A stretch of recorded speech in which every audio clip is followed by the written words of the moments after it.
presented by Ridhan Music.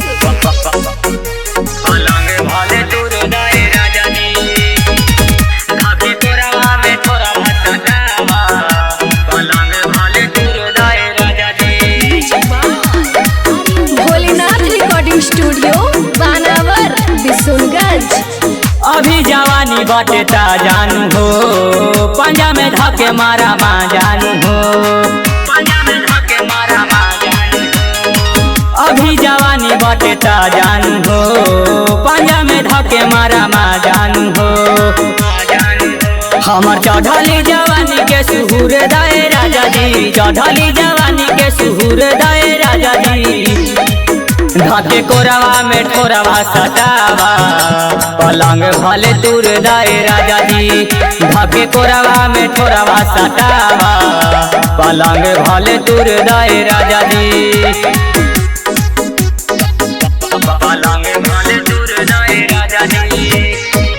धके कोरवा में ठोरवा सटावा, पलंग भले दूर दाए राजा जी। 14 बसों कड़ा भी मातल जवानी बा, धके कमरे राजा सूता। तोरा के देत बानी राजा जी छूट हो, माजा जवानिया के लूटा, माजा जवानिया के लूटा। 14 बसों कड़ा भी मातल जवानी बा, धके कमरे राजा सूता। तोरा के देत बानी राजा जी छूट हो, माजा जवानिया के लूटा। जिया हमारो जुड़ाई भरपूर दाए राजा जी, हमारो जुड़ाई भरपूर दाए राजा जी। धके कोरवा में ठोरवा सटावा, पलंग भले दूर दाए राजा जी। धके कोरवा में ठोरवा सटावा, पलंग भले दूर दाए राजा जी।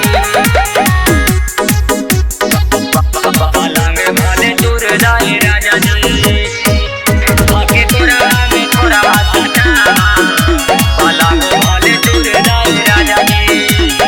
गुडू गोल्डन आजा फेन फेन कादा, तनी सजनिया भी रुका। दाव पलागल बा तो हर जातिया, मेहर के आगे जानी झुका, मेहर के आगे जानी झुका। गुडू गोल्डन आजा फेन फेन कादा, तनी सजनिया भी रुका। दाव पलागल बा तो हर जातिया, मेहर के आगे जानी झुका। रोशन खाके हो रवाई अंगूर दाए राजा जी, खाके हो रवाई अंगूर दाए राजा जी।